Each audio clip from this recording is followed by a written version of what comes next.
दोस्तों, दिल्ली दंगों में सिर्फ उनकी मौत नहीं हुई जो मार दिए गए, कुछ ऐसे भी हैं जो जिंदा होकर भी मौत को जी रहे हैं। उनमें से एक नाम है गुलफिशा फातिमा। उम्र कोई 30-31 साल, तालीम गाजियाबाद से MBA पास। जेल में बंद हुए 4.5 साल से ज्यादा का वक्त बीत चुका है, मगर अभी तक मामले में सुनवाई शुरू नहीं हो सकी है।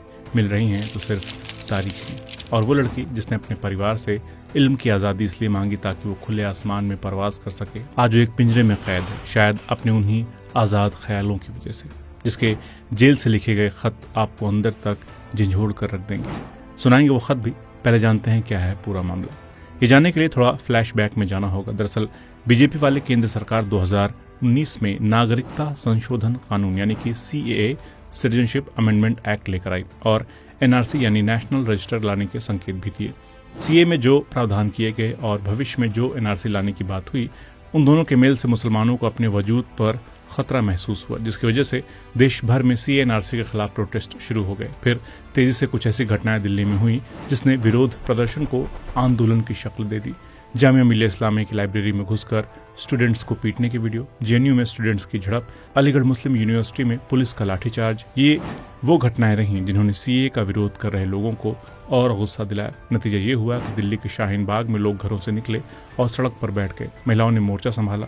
शाहीन बाग का आंदोलन दुनिया भर में चर्चा पा गया। उसी की तर्ज पर जाफराबाद, सीलमपुर, खजूरी और देश के कई इलाकों में लोग, महिलाएं धरने पर बैठ गईं। और इसी दौरान दिल्ली में दंगे हुए, जिसमें मीडिया रिपोर्ट के मुताबिक 53 लोगों की जान चली गई, घर लूटे गए, धार्मिक इमारतों को तहस नहस किया गया। इन दंगों पर दूसरे वीडियो में बात करेंगे। यहाँ बात सिर्फ गुलफिशा फातिमा की। आखिर गुलफिशा का क्या कनेक्शन रहा जो उन्हें दंगों का आरोपी बनाया गया? गुलफिशा ने भी सीलमपुर के धरना प्रदर्शन में हिस्सा लिया था। 9 अप्रैल 2020 की बात है।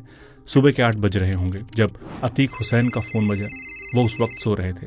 फोन कॉल के दूसरी तरफ पुलिस वाले की आवाज थी जो कह रहा था उनकी बहन गुलफिशा फातिमा को गिरफ्तार कर लिया गया है। इतना कहकर उसने फोन गुलफिशा को थमा दिया। अतीक हुसैन और गुलफिशा के बीच कोई 10 सेकंड बात हुई होगी। हुसैन ने हाफ पोस्ट से बातचीत में बताया था कि उसकी आवाज बेजान थी। बाजी कभी किसी चीज को लेकर इमोशनल नहीं होती। उसने फोन पर बस इतना कहा कि अब्बा और अम्मी को बता दो। हुसैन के पिता नॉर्थ ईस्ट दिल्ली में किराना स्टोर चला रहे थे। माँ एक हाउसवाइफ हैं। हुसैन को समझ नहीं आ रहा था कि बहन की गिरफ्तारी की बात कैसे अपने माँ बाप को बताएं। गिरफ्तारी के बारे में बताने के लिए हुसैन दिमागी तौर पर माँ बाप को तैयार करने में लग गए। वो अपने अम्मी अब्बा से कहते CAA के खिलाफ प्रदर्शन करने वाले स्टूडेंट्स और एक्टिविस्ट्स को गिरफ्तार किया जा रहा है। फिर हुसैन बहाने लेते कि बाजी घर क्यों नहीं आ रही हैं या घर पर फोन क्यों नहीं कर रही हैं। लेकिन जब सारे बहाने खत्म हो चले तो आखिरकार 25 दिन बाद बताया कि बाजी को दिल्ली पुलिस ने गिरफ्तार कर लिया है। खबर सुनकर माँ बाप को गहरा सदमा लगा। हुसैन ने बताया बाजी घर से थोड़ा दूर PG में रहती थी। 3 भाई बहनों में सबसे बड़ी गुलफिशा हैं जो घर में बेहद संकोची रहीं। उन्होंने बस घर में इतनी गुजारिश की थी कि उन्हें बस इतनी इजाज़त दे दें कि अपनी मन मर्जी जितना पढ़ सकें। फातिमा ने दिल्ली विश्वविद्यालय के किरोड़ीमल कॉलेज से उर्दू में ग्रेजुएशन और पोस्ट ग्रेजुएशन की डिग्री हासिल की और गाजियाबाद में इंस्टीट्यूट ऑफ मैनेजमेंट एजुकेशन से MBA किया। जनवरी में सीलमपुर में CAA विरोधी प्रदर्शन हो रहे थे। गुलफिशा प्रदर्शन में जाती, महिलाओं को अंग्रेजी और हिंदी वर्णमाला सिखाती, बच्चों को पढ़ाती। ऐसा ही अपनी बहन का एक वीडियो शेयर करते हुए हुसैन ने बताया कि मैंने एक बार बाजी को ये कहते सुना था कि वो MBA के बाद PhD करना चाहती हैं। वो अपने नाम में डॉक्टर जोड़ना चाहती हैं और वो प्रोफेसर बनना चाहती हैं। मगर किस्मत देखिए, दिल्ली पुलिस को MBA ग्रेजुएट एक आतंकी लगती है जो धार्मिक हिंसा भड़काने और मोदी सरकार को उखाड़ फेंकने की कोशिश कर रही थी। दिल्ली पुलिस ने गुलफिशा को 9 अप्रैल 2020 को दिल्ली दंगों से जुड़े एक FIR के तहत गिरफ्तार किया था। ये FIR जाफराबाद पुलिस स्टेशन में दर्ज की गई थी और इसमें हत्या, दंगे, गैर कानूनी सभा में शामिल होना और राजद्रोह जैसे आरोप लगाए गए थे। उन्हें 3 मई 2020 को जमानत देने से इनकार कर दिया गया था, लेकिन बाद में 13 मई को सेशन जज ने इस FIR में जमानत दे दी।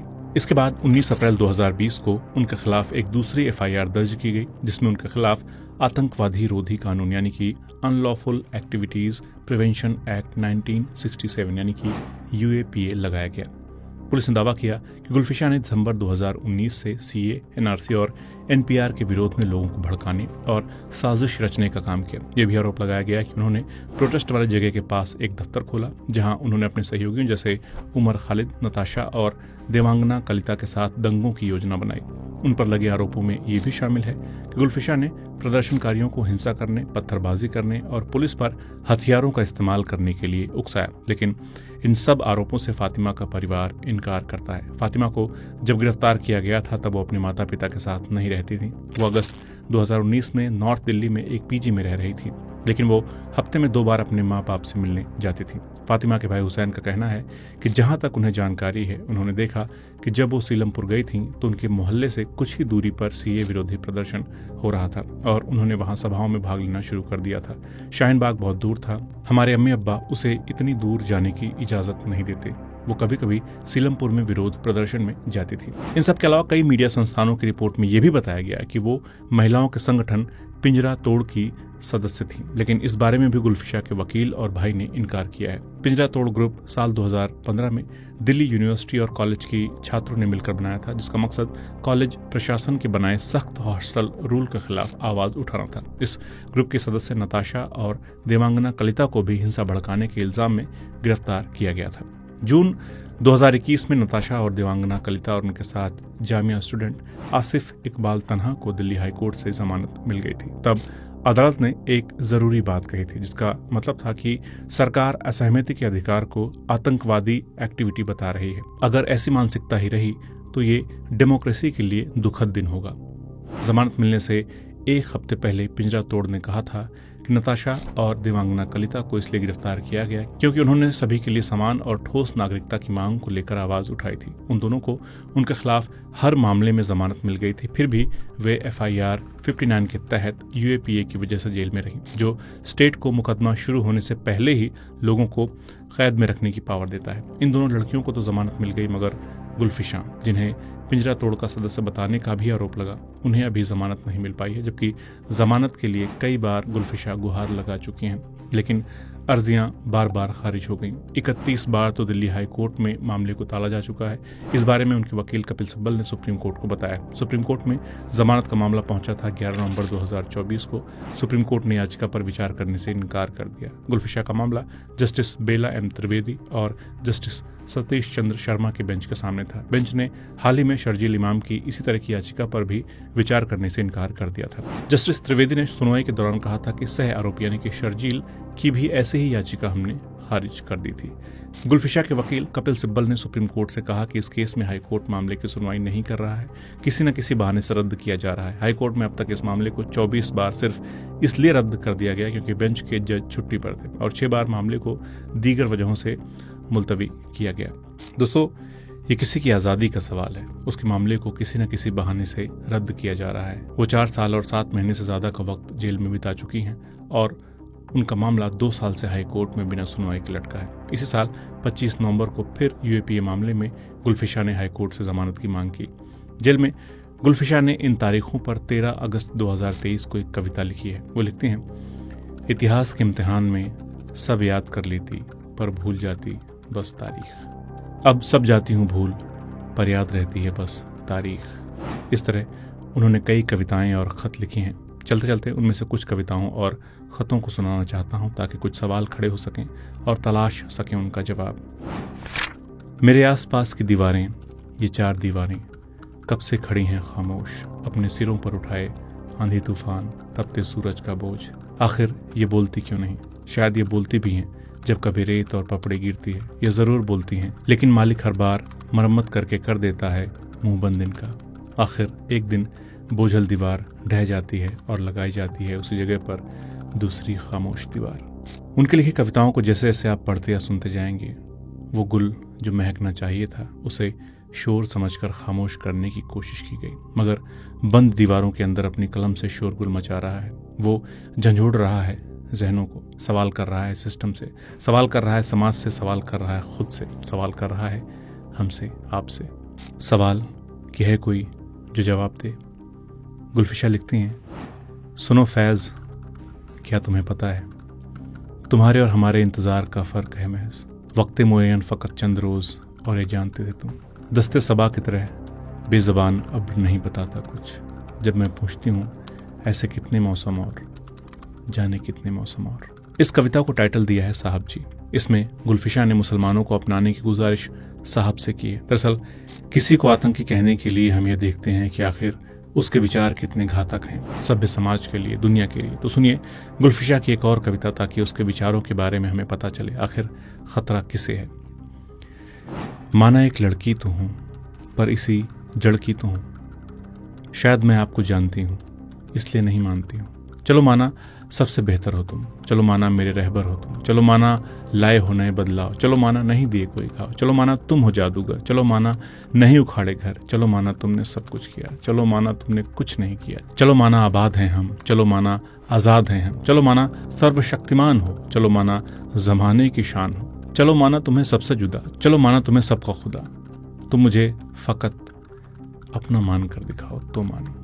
जिसे जेल के अंदर बिना सुनवाई के 4.5 साल से ज्यादा का वक्त बीत चुका हो, जिसकी 31 बार तारीखें हाई कोर्ट में टल चुकी हों, उसका अदालत और इंसाफ को लेकर क्या नजरिया है ये भी उसने अपनी कविता में बयां कर दिया है। वो लिखती हैं, अदालत कहती है आ मतलब अब आ ही गए हो तो दा डाला कर लो, पर हां ला लंबा वक्त लगेगा, ता तब तक तो थक जाओगे तुम। इंसाफ नाम है, मैं बहुत नायाब हूं, मेरा मतलब इंसान ही तो हो।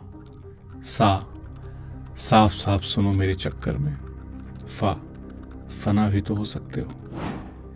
इंसाफ की उम्मीद में गुलफिशा ने अपनी जिम्मेदारी नहीं छोड़ी है। इस बात के सबूत जेल से लिखे गए उनके खत हैं, जिनसे पता चलता है कि वो वहां भी सोशल वर्क करके अपनी जिंदगी के मुश्किल वक्त को गुजार रही हैं, लोगों को खुश रखने की कोशिश में लगी रहती हैं। 29 जुलाई 2021 को खत लिखा, कई बार तो दिन सीढ़ी की तरह हो जाते हैं, मुझे ऐसा लगता है जैसे मैं एक एक करके सीढ़ियां चढ़ रही हूं पर मंजिल के कोने तक नहीं पहुंच पा रही हूं। मौसम बिगड़ने से सभी रेडियो चैनल बंद हैं। आजकल मैं खुली बंद गिनती के दौरान चार्जशीट पढ़ने में मग्न हूं। खुली बंद गिनती तब होती है जब लॉकअप खुलता है, जो सुबह 6 बजे से दोपहर 12 बजे तक और दोपहर 3 बजे से शाम 6 बजे तक होता है। इस दौरान कैदी अपने बैरक और सेल के अंदर लॉकअप में होते हैं। वे आगे अपनी माँ के साथ एक छोटी बच्ची का जिक्र करते हुए लिखती हैं, वो दुनिया की सबसे प्यारी बच्ची बन गई है। मैंने कैंटीन से उसके लिए पतली छोटी रबर बैंड खरीदी थी। अक्सर मैं उसकी पोनीटेल बनाती हूँ जिससे वो किसी परी जैसी दिखती है। वो डीएस रूम में भी मेरे साथ मेरी गोद में बैठती है। वो कहती थी मुझे बेल नहीं चाहिए ना। जब मैंने उसे डांटा तो कहने लगी मुझे भी बेल चाहिए। 14 अप्रैल 2022 को खत लिखा, रमज़ान शुरू होने के बाद से ही मैं रोज़ा रख रही हूँ और बिना किसी ब्रेक के। रात को मैं बिल्कुल भी नहीं सोती। जैसा कि आप जानते हैं कि अगर मैं सो गई तो मैं उठकर सहरी के लिए आधी रात को खाना नहीं खा सकती, इसलिए मैं सुबह 5 बजे से दोपहर 12 बजे तक सोती हूँ। जैसे जैसे ईद नज़दीक आ रही है मैं बेचैन हो रही हूँ। ईद से पहले की शाम मैं क्या सेलिब्रेट करूँगी? देश में बढ़ती हिंसा या फिर सामूहिक रूप से उभरती हुई नफरत? मैं पिछले कुछ महीनों से दुनिया भर में फैली नाउमीदी की वजह से सचमुच परेशान हूँ। क्या हम कभी अमन और सुकून से दुनिया में रह पाएंगे? शायद मौत किसी आत्मा को शांति दे सकती है, क्योंकि मौत के बाद हम कहते हैं रेस्ट इन पीस। कब ठहरेगा दर्द दिल, कब रात सहर होगी, सुनते थे वो आएंगे, सुनते थे सहर होगी। कब महकेगी फसलें गुल, कब बहकेगा मैं खाना, कब सुबह सुखन होगी, कब शाम नज़र होगी, कब तक अभी राह देखें ऐ कामटे जाना ना, कब हश्र मुअय्यन है तुझको तो खबर होगी। 2 जून 2023 को लिखा, मैं ब्रिजभूषण के खिलाफ पहलवानों के विरोध की खबरें देख रही हूँ। मुझे बहुत दुख है कि राज्य सरकार बेटी बचाओ की आवाज़ को कैसे अनदेखा कर सकती है। मणिपुर हिंसा के बाद की घटनाओं के बारे में पढ़ते हुए मैं टूटने के कगार पर थी, क्योंकि परिवार के सदस्य मरने वालों की लाशों की पहचान करने के लिए हिंसा प्रभावित इलाकों में वापस नहीं जा सकते। इसलिए मेरे दिमाग में ये मंजर मुझे झकझोर रहा था। आजकल मेरे पास ये सोचने के लिए कई कारण हैं कि एक इंसान में किस तरह के गुण होने चाहिए ताकि उसे इंसान कहा जा सके। 14 मार्च 2024 को लिखा, मेरे लिए इन दिनों रोज़ा रखना पहले जितना आसान नहीं है। मैं इतना तो नहीं लिख सकती, लेकिन जब तक मैं बाहर नहीं आ जाती तब तक तुम्हें 3 पेंटिंग्स महफूज रखने के लिए भेज रही हूँ। मैं आपसे बहुत प्यार करती हूँ और उन सभी को मेरा प्यार जो एक ऐसे देश में एक मजबूत विपक्ष के विचार का समर्थन करते हैं जिसे मदर ऑफ डेमोक्रेसी के रूप में सम्मानित किया जाता है, जिसने वास्तव में लोकतंत्र की माँ की आत्मा को मार डाला है। क्यों? एक शेर उनके लिए जिन्होंने मुझे किसी की बंदी नहीं बनने दिया पर जेल की बंदी बना दिया। वो करम उंगलियों पर गिनते हैं जिनके जुल्म का कोई हिसाब नहीं। दिल्ली दंगों की साजिशों के आरोपों में घिरी ये कहानी है गुलफिशा फातिमा की। इस तरह की और भी कहानियां हम आपके लिए ला रहे हैं ताकि इंसाफ की उम्मीद में कोई भी आवाज़ अनसुनी न रह जाए। तो जल्द मिलते हैं दूसरे वीडियो में, तब तक के लिए नमस्कार।